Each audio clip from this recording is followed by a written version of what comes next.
Hello friends, welcome to my channel. इस video में हम क्लास 10th मैथ्स एनसीईआरटी का चैप्टर फर्स्ट स्टार्ट करेंगे और उसके एक्सरसाइज 1.1 के कुछ सवाल करेंगे। ओके, तो स्टार्ट करते हैं। देखिए, चैप्टर फर्स्ट का नाम है वास्तविक संख्याएं। तो सबसे पहले ये जान लीजिए कि वास्तविक संख्याएं क्या होती हैं। आपने प्राकृतिक संख्याओं के बारे में पढ़ा होगा, पूर्ण संख्याओं के बारे में पढ़ा होगा, पूर्णांकों के बारे में पढ़ा होगा, परिमेय अपरिमेय के बारे में पढ़ा होगा। ठीक है, उन सबको मिलाकर जो नंबर्स बनते हैं उन सबको वास्तविक संख्याएं कहती हैं। ठीक है, वास्तविक संख्याओं का मतलब होता है माइनस इन्फानाइट से इन्फानाइट तक। ठीक है, इसको हम ऐसे लिख सकते हैं जैसे कि इसके अंदर देखिए 3/2 हो, 1 हो, 0.5 हो। ठीक है, सारे नंबर जो भी हो, 5 हो, माइनस का 5 है, माइनस का 8/5 है, ये सब वास्तविक संख्याओं में आती हैं। ओके, तो चलिए हम एक्सरसाइज 1.1 स्टार्ट करते हैं। तो इसका क्वेश्चन नंबर फर्स्ट है, निम्नलिखित संख्याओं को अभाज्य गुणनखंडों के गुणनफल के रूप में व्यक्त कीजिए। ठीक है, देखिए ये तो आप हमेशा से क्लासेस में पढ़ते आए हैं कि अभाज्य गुणनखंड किस तरीके से किए जाते हैं, मतलब फैक्टर्स जो निकाले जाते हैं अभाज्य गुणनखंड। ठीक है, तो सबसे पहले थोड़ा सा ये जान लीजिए कि अभाज्य संख्याएं क्या होती हैं, अगर किसी को नहीं पता हो तो देखिए, अभाज्य संख्याएं क्या होती है। अभाज्य संख्या वह संख्या जो एक व स्वयं से विभाजित होती है। ठीक है, वह संख्या जिसमें या तो एक से भाग जाएगा या वो स्वयं से उस संख्या से जाएगा। जैसे देखिए 2, 3, 5, 7, 11, 13, ऐसे ही और आगे बहुत सारी अभाज्य संख्या होती है। 13 के बाद 17 ले लीजिए, 19 हो जाए। ठीक है, 23, ये सारी अभाज्य संख्याएं हैं। अब देखिए, जैसे हमें अभाज्य गुणनखंड करने हैं, ठीक, तो जैसे हमें 12 के गुणनखंड करने हैं, ठीक, तो हम अभाज्य गुणनखंड करेंगे। हम इसमें 12 में देखिए 4 से भाग चला जाएगा। ठीक है, 4 से, तो हम इसमें 4 से भाग दे दें कि 4 तिया 12। ठीक, भाग तब भी चला जाएगा, लेकिन हम 4 से भाग नहीं देंगे। ठीक, क्योंकि 4 एक अभाज्य संख्या नहीं है, 4 एक भाज्य संख्या है। हम किन संख्याओं से डिवाइड करेंगे? जो अभाज्य होंगी, क्योंकि हमें अभाज्य गुणनखंड करने हैं। तो देखिए 2 से स्टार्ट करेंगे हम, 2 छेंगे 12। अब देखिए 6 आ गया, हम इसमें 6 से भाग नहीं करेंगे, सही है, क्योंकि हमें अभाज्य गुणनखंड करने हैं। दोबारा हम किससे करेंगे? 2 से, 2 तिया 6, 3, फिर 3 एकम 3। ओके, समझ में आ गया। ऐसे देखिए जैसे 20 है, तो 20 में देखिए हम 5 से 5 से तो अभाज्य, जैसे 4 से दें तो 4 पंजे 20 हो जाएगा, लेकिन हम 4 से नहीं देंगे। ठीक है, 10 से दे दें डायरेक्ट, 10 दूनी 20, नहीं देंगे। कहाँ से स्टार्ट करेंगे? पहले 2 से, अगर 2 से डिवाइड जाएगा तो 2 से देंगे। 2 के बाद अगर नहीं जा रहा तो 3 से, 3 के बाद फिर 5। ओके, तो 2 से देंगे तो 2 1 जा 2, 10 टाइम्स चला गया। फिर 2 से देंगे तो 5 टाइम्स जाएगा, और फिर 5 से।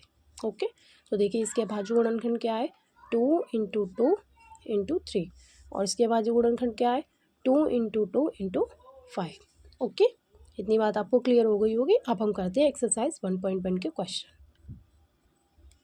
तो देखिए हमें इसमें अभाज्य गुणनखंड के गुणनफल के रूप में व्यक्त करना है। तो देखिए कैसे करेंगे, अभी हमने अभाज्य गुणनखंड करे थे, उसी प्रकार से हम पहले इसके अभाज्य गुणनखंड करते हैं। सबसे पहले हम 2 से डिवाइड देंगे। अब देखिए इसमें 2 से चला जाएगा क्योंकि पीछे 0 आ रहा है। ओके, इसमें 4 से भी चला जाएगा, लेकिन हम 4 से नहीं देंगे, 2 से स्टार्ट करेंगे। ठीक है, 2 से दीजिए, 2 सत्ते 14, 0, फिर 2 से देंगे तो 2 तिया 6, और 2 पंजे 10। ठीक, अब 35 है, अब 2 के बाद आता है 3, 3 से जाएगा नहीं 35 में, अब जाएगा किससे? 5 से। 5 सत्ते 35 और 7। ठीक, अब हमें इसे अभाज्य गुणनखंडों के रूप में व्यक्त करना है। तो देखिए 140 बराबर लिखिए 2, इन सबको गुणा में 2 गुणा 2 गुणा 5 गुणा 7। ठीक है, अब देखिए अब हम इसको कैसे लिखेंगे?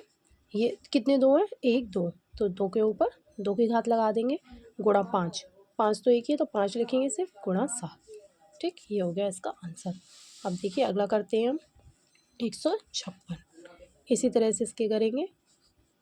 सबसे पहले 2 से डिवाइड स्टार्ट करेंगे। 2, 2 सत्ते 14, 1 बचा, 2 अट्ठे 16, फिर 2 से दीजिए, 2 तिया 6, और 2 निम्न 18। अब 2 से नहीं जाएगा, अब 3 से देते हैं, 3 एकम 3, 3 तिया 9, अब जाएगा 13 से। ठीक है, अब इसके हम गुणनखंड करेंगे। तो 156 बराबर 2 गुणा 2 गुणा 3 गुणा 13। ठीक, इसको 2 2 है तो 2 के ऊपर 2 की घात गुणा 3 गुणा 13। सही है, इसका नेक्स्ट पार्ट करते हैं। अब देखिए संख्या है, इसमें 2 से डिवाइड नहीं जाएगा, इसमें जाएगा 3 से। तो पहले देते हैं 3 से, 3 एकम 3, ठीक है। 6 में देंगे 3 दूनी 6, 2 बचेंगे, 3 सत्ते 21 और बचा 1, 3 5 15, ठीक है। फिर 3 से देंगे, 3 चौके 12, 3 दूनी 6, 3 5 15। अब 3 से नहीं जाएगा, अब जाएगा 5 से, ठीक है। 5 अट्ठे 40, बचे 2, बचे हम 25। फिर 5 से देते हैं, 5 एकम 5, 5 सत्ते 35, ठीक है। अब 17 से जाएगा, ओके।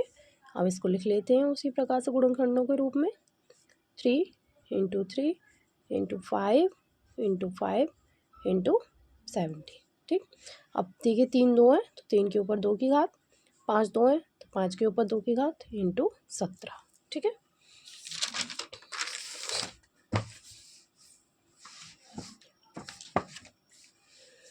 अब देखिए नेक्स्ट पार्ट 4 क्वेश्चन, ठीक है। अब इसमें देखिए 2 से जाएगा नहीं, इसमें 3 से भी नहीं जाएगा। 3 से क्यों नहीं जाएगा? आपने विभाज्यता का नियम पढ़ा होगा कि 3 से भाग उन्हीं संख्याओं में जाता है जिस संख्या के अंकों के योग में 3 से भाग जाता है। तो देखिए इसके अंकों का योग कीजिए, 5 और 5 10, 10 में 3 से भाग जाता है, नहीं जाता। तो इसका मतलब है कि इस संख्या में 3 से भाग नहीं जाएगा, ठीक है। अब देखिए ऊपर वाली संख्या थी, इसमें देखिए 5 और 2 7 और 7 और 8 15, 15 और 3 18, 18 आया, 18 में 3 से भाग दीजिए, जाता है, 3 छेंगे 18, तो इस पूरी संख्या में 3 से भाग जाएगा, सही है। अब देखिए इसमें 5 से जाएगा, 5 एकम 5, 0 0 1, ठीक। अब 5 के बाद देखिए अगली भाज्य संख्या कौन सी आती है? 7, तो हम 7 से दे के देखेंगे। 7 से दीजिए, 7 से इसमें भाग चला जाएगा, 7 एकम 7, 7 चौके 28, 7 तिया 21, ठीक। अब 7 से नहीं जाएगा, अब इसमें जाएगा 11 से, और वैसे भी 7 के बाद जो अगली अभाज्य संख्या आती है वो भी 11 ही जाएगी। तो अब 7 के बाद 8 9 10 पे तो चेक ही नहीं करेंगे, सीधे 11 पर ही चेक करेंगे। तो 11 कम 11 और 11 तिया 33, अब जाएगा 13 से, ओके। 13 कम 13, लिख लीजिए इसको। 5 इंटू 7 इंटू 11 इंटू 13, ठीक है। अब इसमें कोई स्क्वायर तो आ नहीं रहा है, इसको सिंपली ऐसे लिखा छोड़ देंगे। अब देखिए नेक्स्ट 7 4 2 9। अब देखिए इस संख्या में 3 से चेक कीजिए, 2 से जाएगा ही नहीं, 3 से भी नहीं जाएगा, इसमें 5 से भी नहीं जाएगा, 7 से भी नहीं जाएगा। इस संख्या में सीधे डिवाइड जाएगा 17 से, ठीक है। और आपको चेक सिर्फ अभाज्य संख्याओं पर ही करना है, 2 पे करना है, 3 पे करना है, 5 पे, 7 पे, ठीक है, 11 पे, 13 पे, और 13 के बाद सीधे 17 पे जाना है। ये नहीं है 15 पे 14 पे चेक कर रहे हैं, क्योंकि वो तो अभाज्य ही नहीं है, ठीक है। तो इसमें देंगे तो 17 चौके 68 और 17 ते 51, 17 सत्ते 119, ठीक है। इसके बाद देखिए अब 17 के बाद, अब इसमें 17 से दोबारा देंगे तो नहीं जाएगा। अब 17 के बाद अगली अभाज्य संख्या क्या आती है? 19, तो हम 19 से देंगे, 19 दूनी 38 होते हैं और 19 तिया 57। अब इसमें 19 तो जाएगा नहीं, अब देखिए 23 बचा, तो किससे जाएगा? 23 से, 23 से कम 23, तो लिख लीजिए इसको 7 4 2 9 बराबर 17 इंटू 19 इंटू 23, ठीक है। ये क्वेश्चन नंबर फर्स्ट हमारा कंप्लीट हो गया। अब हम क्वेश्चन नंबर सेकंड करते हैं। अब देखिए क्वेश्चन नंबर 2 है, पूर्णांकों के निम्नलिखित युग्मों के HCF मतलब महत्तम समापवर्तक मासा बोलते हैं जिसे, और LCM यानी कि लघुत्तम समापवर्तक लासा बोलते हैं, वो ज्ञात करना है। और इसकी जांच करनी है कि दो संख्याओं को गुणनफल बराबर HCF इंटू LCM होता है, ठीक है। तो ये फॉर्मूला होता है कि अगर हमें दो संख्याएं दी हों तो अगर हम उन दोनों संख्याओं को गुणा करेंगे और उनका LCM निकालेंगे और HCF निकालेंगे और उन दोनों का मल्टीप्लाई करेंगे तो दोनों बराबर आएंगे, तो ठीक है। तो देखिए पहले हम 26 और 91 का लासा और मासा निकालते हैं, फिर चेक करते हैं। तो देखिए कैसे निकालेंगे, देखिए 26 का गुणनखंड कर लेंगे, ठीक है। 26 को हम क्या लिख सकते हैं, पहले 2 से देंगे, 13 दूनी 26, ठीक है। और 91 को हम क्या लिख सकते हैं, 7 इंटू 13, ठीक। अब ये कैसे लिखा, अगर किसी को नहीं आता है तो देखिए समझ लीजिए। ये 26 और 91 इनके अभाज्य गुणनखंड करे हैं हमने, जैसे हमने अभी क्वेश्चन नंबर फर्स्ट में सीखा था वही किया है। देखिए 26 में 2 से देंगे, 2 एकम 2, 2 तिया 6, 13 से जाएगा, 13 एकम 13, तो ये हमने गुणनखंड लिखे हैं। 91 में देखिए पहले किससे जाएगा, 3 से जाएगा नहीं, 4 से नहीं जाएगा, सीधे जाएगा 7 से, 7 एकम 7 और 7 तिया 21, ठीक। फिर जाएगा 13 से, ओके। तो हमने ये ही गुणनखंड लिखे हैं। अब हम इसका देखिए निकालते हैं HCF। देखिए अब HCF क्या होता है, ये हमने गुणनखंड करे और ये गुणनखंड करे हैं। हमें वो गुणनखंड लिखनी है जो दोनों में आए। ठीक है, देखिए दो इसमें है पर इसमें तो नहीं है। इसमें 7 है, देखिए ऊपर वाले में 7 नहीं है। लेकिन देखिए 13 ऐसी संख्या है जो इसमें भी आ रही है और इसमें भी आ रही है, तो मतलब इसका HCF कितना होगा? 13। एक बार लिख देंगे। ठीक, अगर यहाँ पे कुछ और कॉमन आता हो तो हम उसको मल्टीप्लाई करके और लिखते हैं, लेकिन यहाँ पे सिर्फ 13 आया है तो 13 लिखेंगे। अब देखिए अब हम निकालेंगे LCM। अब देखिए LCM कैसे निकालते हैं। सबसे पहले जो कॉमन आ रहा है उसको हम एक बार लिख लेंगे। 13 कॉमन आ रहा है इनटू, अब जो रह गया, अब कितना रह गया? 2 रह गया एक बार, तो हम 2 को भी लिखेंगे, और 7 रह गया एक बार तो 7 को भी लिखेंगे। अब इनका मल्टीप्लाई करेंगे तो देखिए आएगा 182। तो ये HCF आ गया और ये LCM आ गया। अब हमें इस बात की जांच करनी है कि दोनों संख्याओं का गुणनफल बराबर HCF इंटू LCM आ रहा है या नहीं। तो देखिए दोनों संख्याएं हमारी क्या थी? 26 और 91। तो गुणनफल करेंगे तो 26 इंटू 91। ओके, HCF निकल के हमारा क्या आया? 13 और LCM आया 182। अब देखिए इसका मल्टीप्लाई करेंगे, इसका मल्टीप्लाई करेंगे तो देखो इसका मल्टीप्लाई करने पर आएगा 2366, और बराबर इसका मल्टीप्लाई करने पर भी आएगा 2366। तो मतलब दो संख्या गुणनफल बराबर HCF इंटू LCM होता है। ओके, नेक्स्ट देखिए अगले में देखिए 510 और 92। तो हम पहले इनके भाज्य गुणनखंड कर लेंगे। ठीक है, अगर सीधे लिखना आते हैं तो सीधे लिखिए, वरना करके देख लीजिए, अभी हम सीख चुके हैं और बचपन से करते आ रहे हैं सभी लोग। तो देखिए 2 से भाग जाएगा पहले, 2 दूनी 4, 2 पंजे 10, 2 पंजे 10। फिर देखिए किससे जाएगा? 3 से।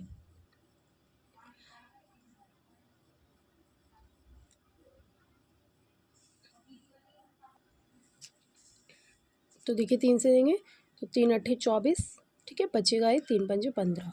फिर इसमें जाएगा 5 से, 5 का 5, 5 सत्ते 35। फिर जाएगा 17 से। तो इसके बाजू गुणनखंड हो गए 2 इंटू 3 इंटू 5 इंटू 17। अब देखिए ऐसे 92 का करेंगे तो कर लीजिए।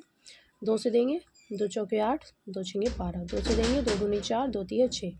फिर 23 से, 23 से कम 23। तो देखिए आ गया 2 इंटू 2 इंटू 23। ठीक, तो हम पहले इसका निकाल लेंगे HCF। अब HCF मैंने क्या बताया था अभी? जो दोनों में कॉमन आ रहा है। अब देखिए क्या कॉमन आ रहा है? 1 2 इसमें भी है, 1 2 इसमें भी है, तो हम क्या करेंगे? इन दो में से उठा के 1 2 ये लिख लेंगे।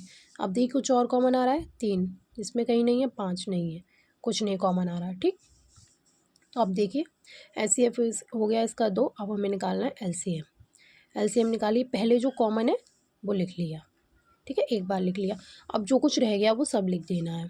3 इंटू 5 इंटू 17 इंटू 2 इंटू 23। ठीक, इन सब का मल्टीप्लाई करेंगे तो आंसर आएगा 23460। ओके, ये LCM आ गया। अब हमें इस बात की जांच करनी है कि दो संख्या गुणनफल HCF इंटू LCM है या नहीं। तो देखिए संख्याएं लिख लीजिए, 510 ये वाली संख्याएं दोनों इंटू 92, और HCF हमारा निकल के आया 2 और LCM आया 23460। ओके, अब इन दोनों का मल्टीप्लाई कर लीजिए तो आएगा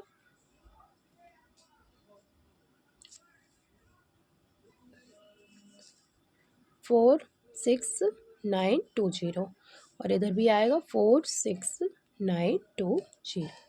ठीक है, तो ये क्वेश्चन यहाँ हो गया। इसके बाद इसका अगला पार्ट देखते हैं।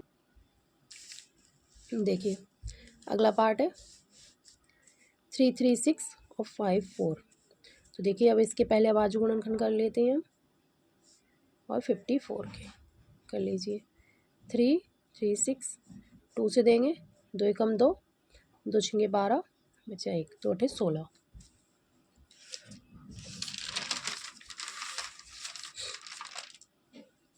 फिर 2 से देंगे, 2 अठे 16, 2 चौके 8, 2, 2 चौके 8, 2 दूनी 4।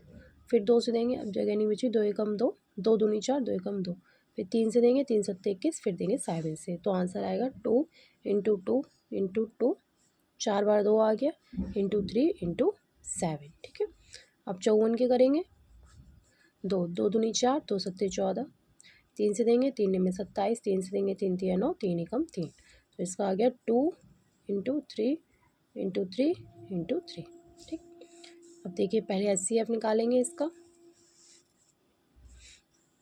HCF का मतलब जो दोनों में कॉमन आ रहा है। तो देखिए क्या कॉमन आ रहा है? एक तो देखिए 2 कॉमन आ रहा है, तो हमने ये 2 लिख लिया इनटू, अब देखिए एक हम 3 कॉमन ले सकते हैं, एक 3 ऊपर भी आ रहा है, एक 3 नीचे भी आ रहा है, तो एक हमने 3 लिख दिया, ठीक। तो इसका एचसीएफ आ गया 6। अब हमें निकालना है इसका एलसीएम। तो देखिए पहले जो हमने एचसीएफ का लिखा कॉमन कॉमन, उसको एक एक बार लिख लीजिए। तो ये वाला 2 लिख लिया और इनटू इसके कॉमन 3 लिख दिया। अब जो रह गया वो सब लिख दीजिए, 2 गुणा 2 गुणा 2 इंटू 7 गुणा 3 गुणा 3, ठीक। इन सबका मल्टीप्लाई करेंगे तो आंसर आएगा 3024, ठीक। हमें जांच करनी है दोनों संख्याओं गुणनफल, तो गुणनफल दोनों संख्याओं का 336 इंटू 54 बराबर गुणनफल एचसीएफ इंटू एलसीएम, तो एचसीएफ है 6 और एलसीएम है 3024, ठीक। मल्टीप्लाई करेंगे तो आंसर आएगा 18,144 और इधर भी आंसर आएगा 18,144, ठीक है। ये हो गया हमारा क्वेश्चन नंबर 2। अब देखिए हम करते हैं क्वेश्चन नंबर 3। तो देखिए इसमें अभाज्य गुणनखंड विधि द्वारा हमें पूर्णांकों के एचसीएफ और एलसीएम निकालने, अभी सीखा था वही करना है। देखिए कर लीजिए भाई, पहले इसके अभाज्य गुणनखंड कर लीजिए। तो हमने लिख लिया 12, 15 और 21, ठीक। गुणनफल कर लीजिए 12 के, 2 छिंगे 12, 2 तिया 6, 3 3 एकम 3 लिख दीजिए, 2 गुणा 2 गुणा 3, ठीक। 15 कर दीजिए, 3 5 15, 5 एकम 5, तो 3 इंटू 5, ठीक। 21 के कर दीजिए, 3 7 21, 7 एकम 7, 3 इंटू 7। अब क्या निकालना है, देखिए हमें एचसीएफ निकाल दीजिए। एचसीएफ बराबर, अब देखिए इसका एचसीएफ निकालेंगे तो हमें सब में कॉमन देखना है। तो देखिए सब में क्या कॉमन आ रहा है, अब देखिए 3 इसमें भी है, 3 इसमें भी है, 3 इसमें भी है, ठीक है। तो 3 इसका एचसीएफ हो गया। अब हमें निकालना है एलसीएम। तो पहले जो हमने एचसीएफ निकाल लिया था उसे लिख लेंगे, 3 कॉमन था 3। अब देखिए क्या बचा, 2 इंटू 2, अब किसी में कुछ कॉमन नहीं आ रहा, 5 इंटू 7। तो अब इसका एलसीएम करेंगे तो आएगा 420, ठीक। अगला देखिए 17, 23 और 29, देखिए तीनों ही अभाज्य संख्याएं हैं। 17 भी अभाज्य संख्या है, 17 गुणनखंड होंगे 1 इंटू 17। 23 एक अभाज्य संख्या है, किसी में नहीं जाता 23 से डिवाइड, 1 इंटू 23, और 29 का 1 इंटू 29, ठीक है। हम इसका एचसीएफ निकालेंगे। तो देखिए एचसीएफ क्या कॉमन आ रहा है सब में, 1, तो क्या होगा एचसीएफ 1। हमें निकालना है एलसीएम। तो एलसीएम देखिए क्या होगा, 1 तो लिखना ही लिखना है, इंटू अब देखिए 17 भी लिखा जाएगा और 23 और 29 सबका मल्टीप्लाई करेंगे तो आंसर आएगा 11339, ओके। अब देखिए अगला हम इसका लास्ट पार्ट देखते हैं, 8, 9 और 25, ठीक है। अब 8 के गुणनखंड करेंगे तो 2 2 चौके 8, 2 दूनी 4, 2 एकम 2, 2 इंटू 2 इंटू 2, 9 के करेंगे 3 तिया 9 और 5 के करेंगे 5 25, ठीक है। हम इसका एचसीएफ निकालेंगे। तो एचसीएफ देखिए अब सब में क्या कॉमन आ रहा है, कुछ भी कॉमन नहीं आ रहा जो तीनों संख्याओं में आ रहा हो, तो क्या लिखेंगे 1, तो इसका एचसीएफ हो गया 1, ठीक। अब एलसीएम निकालना है। तो देखिए अब किसी में कुछ भी कॉमन नहीं आ रहा, 2 में भी कॉमन नहीं आ रहा, तो सबका मल्टीप्लाई करके लिख देंगे, ठीक है। 2 into 2 into 2 into 3 into 3 into 5 into 5, ठीक। सबका मल्टीप्लाई करेंगे तो आंसर आएगा 1800, ठीक है। अब देखिए यहाँ पर हमारा क्वेश्चन नंबर 1, 2 और 3 कंप्लीट हो गया। अगली वीडियो में क्वेश्चन नंबर 5, 6 और 7 जितने भी क्वेश्चन है 7 है, ठीक है। अगली वीडियो में हम कंप्लीट करेंगे। और अगर वीडियो पसंद आई हो तो वीडियो को लाइक करिएगा और चैनल को सब्सक्राइब करिएगा। Thanks for watching.